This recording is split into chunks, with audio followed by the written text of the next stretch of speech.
Yeah, so we were talking about what is left behind when an acid is when um, an, an, a hydrogen proton is donated to the OH or the or the oxygen.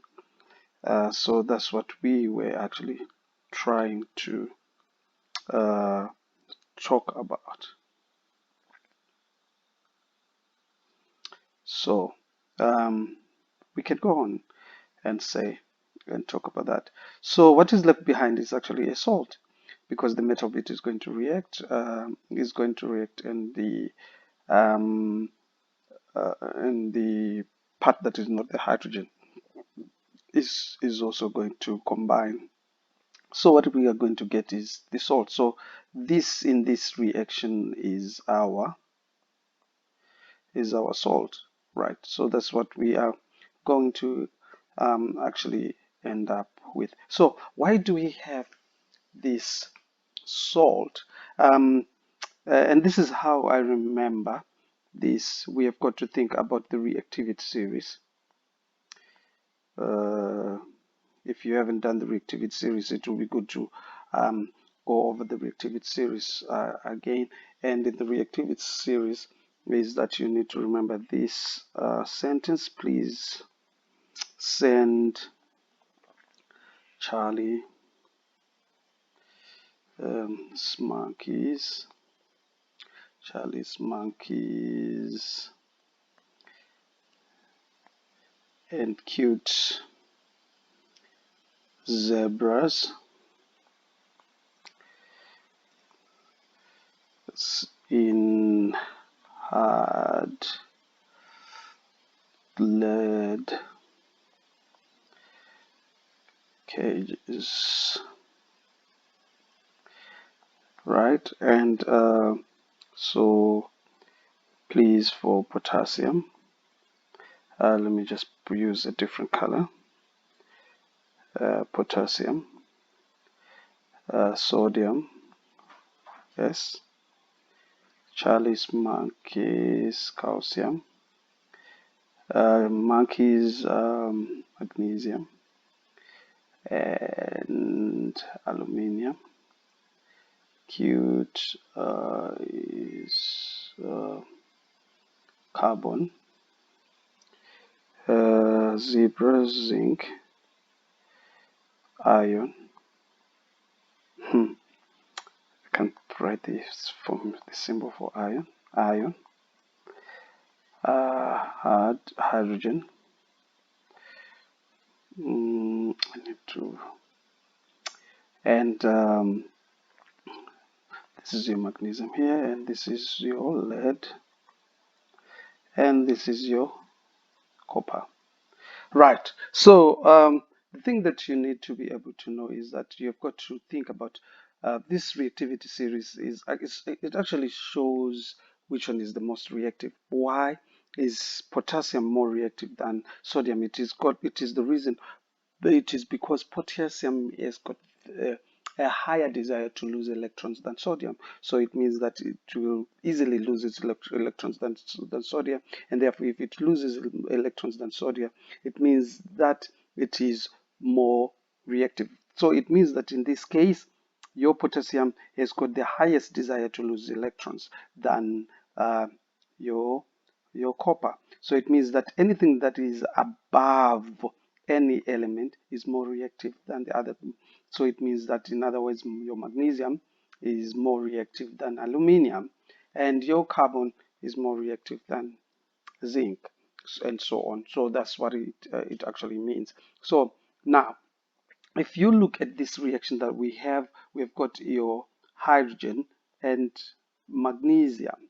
So so if we look on the reactivity series, your magnesium is at a higher is more reactive rather than what than your hydrogen, which means that it has got a higher desire to lose electrons than magnesium. So if it loses its electrons, these electrons are going to be gained by hydrogen, which in this case, compared to hydrogen, it doesn't want to lose its electrons. It needs its electrons, so it will actually get those electrons, and this is the reason why it is going to form your hydrogen. So in other words, you have got to be able to know, to remember. Please send Charlie's monkeys and cute zebras in hard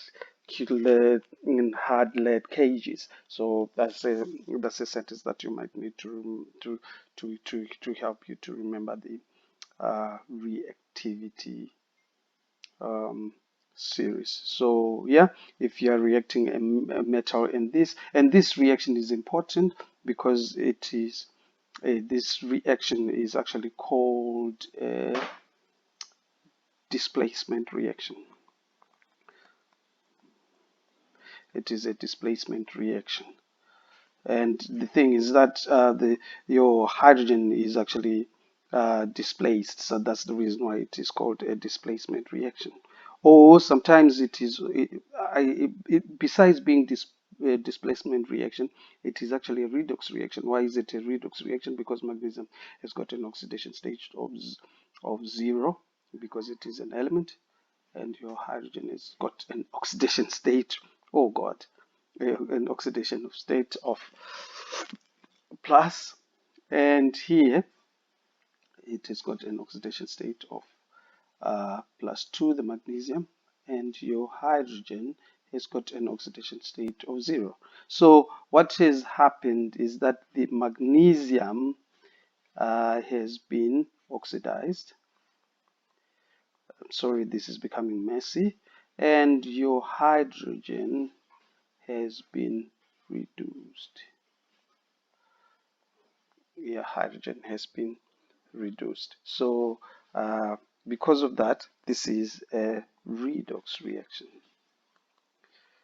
because there is a change of oxidation state. And one might wonder why I did not consider these chlorine's oxidation, the chloride ion, sorry, its oxidation state does not change, it remains the same. So yeah, that is very important for us to know. So this is a displacement reaction. So when we make a salt, it is when a metal reacts with an acid to produce an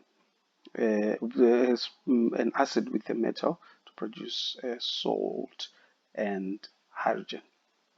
So the other way of making a salt is actually the reaction of neutralization. And in the reaction of neutralization, it is when we get remember that when we get a metal oxide,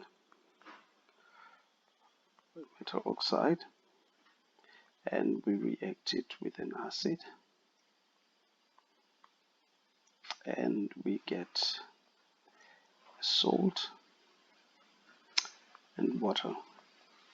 So let's take a metal oxide, can be the one that we had, calcium oxide, plus an acid, HCl. Right, what are we going to get? This is a salt. We are going to get a salt, which is your calcium chloride, and your water. So another way of doing this is changing these two ions. So it becomes calcium plus oxygen minus plus hydrogen plus chlorine plus chloride ion. Okay, chloride ion plus calcium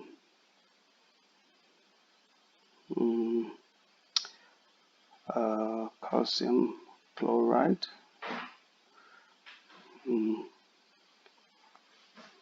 plus water. Right, so let's just say plus calcium plus calcium. For now we are not plus calcium plus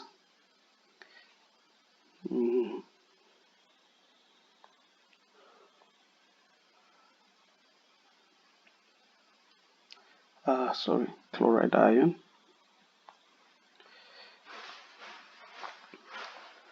and plus water. So you will notice that these and this appear on both sides, so these are going to cancel out. This and this will cancel out, right? What is left is this and this and this, and you will notice that it will be O2 plus 2H plus will give you H2O, which is actually our reaction of neutralization. It shows that the other things in the reaction that we have cancelled out don't do anything. They don't change at all. But the oxidation state doesn't change, and this is our ionic equation. This is our ionic equation of neutralization.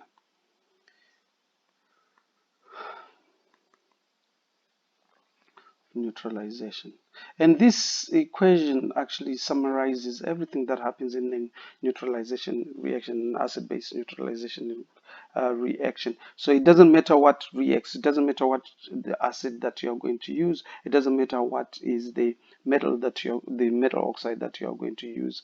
The ionic equation at the end is going to be the same. So one might want to see if I am correct. Let's use another example like sodium oxide, right? And let's say nitric acid. What you are going to get is sodium nitrate and water. Changing these to ions, you are going to have sodium plus oxygen plus hydrogen plus nitrate ion, right? Giving you sodium ion plus nitrate ion plus water. So what happens again? The sodiums cancel and the nitrate will cancel out. And again, lo and behold, the same thing, a reaction over a reaction is what is left. So we have this reaction of neutralization that is left, which is the same as above. Now, what about if it is sodium hydroxide plus an acid, HCl, right? Now this is a metal hydroxide that is reacting with HCl. What are we going to get? We are going to get our salt, sodium chloride, and water, right? Changing this to ions, we are going to have this reaction,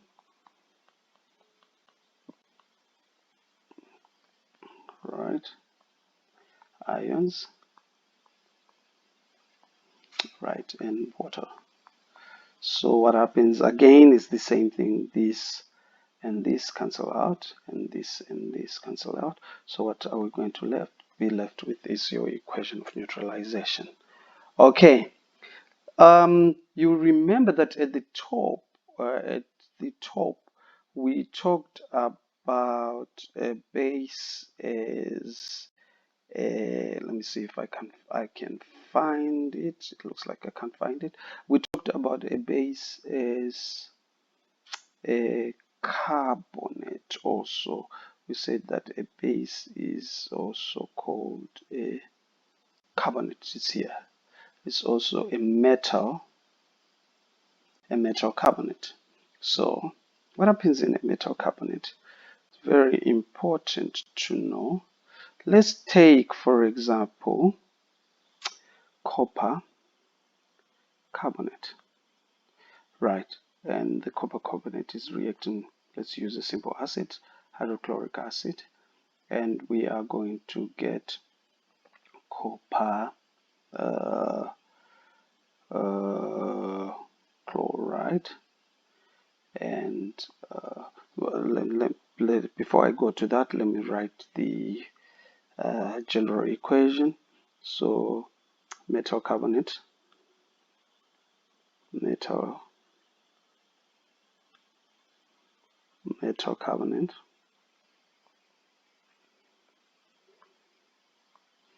plus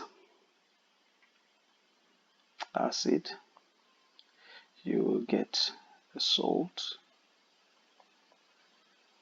plus carbon dioxide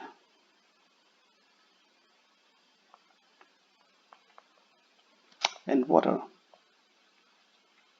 So this is the general equation for that reaction. So if we take a metal carbonate like copper carbonate reacting with HCl, we are going to get the salt, which is copper chloride, and carbon dioxide and water. Right, and see, this is balanced.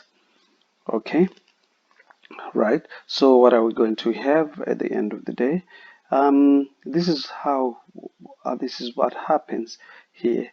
Your copper, your carbonate ion, right, is the one that actually reacts, because one is going to notice that something that is important, that your copper here is still +2. It's +2 here, it's +2 in the reactants, and one is going to wonder why copper from this reaction, right, from this reaction, one is going to wonder why, because one might know that because copper is at a lower is lower in the reactivity series than hydrogen, which means that it won't be able to displace hydrogen in an acid base, in an uh, acid metal reaction. So it means that what is going to happen is that copper here will not be able to react with an acid, and therefore it means that copper and an acid are reactive, because copper cannot displace the hydrogen because it is less reactive. The same thing with lead. Lead is less reactive than hydrogen, so it means that it cannot displace it cannot displace hydrogen from its acids. So at the end of the day, what happens is, here you might be asking, why is this? In this case, copper carbon reacts, but copper carbonate reacts with an acid, but copper does not react with an acid. It is because your copper is already an ion. So what is going to react is actually your carbonate ion. So your carbonate ion, what happens with this carbonate ion? Your carbonate ion first forms this acid. You don't need to know that, but it's just good knowledge. It forms uh, carbonic acid, and this carbonic acid will then decompose. It's going to decompose to carbon dioxide and water, which is this that you are going to get at the end of the day. So what happens is that this decomposes on its own to form um, your carbon dioxide and water, and then the thing that is left behind is your copper, your copper chloride, which is your salt. So right, so if guys you have any questions, please comment below. I'm sorry that this video is tend to be long, so I'm going to do it in two parts. The part that explains the acid and bases on its own, and the part that explains the salt on its own. So yeah, guys, see you in the next video, and have fun. Any questions you might have, comment below. Okay.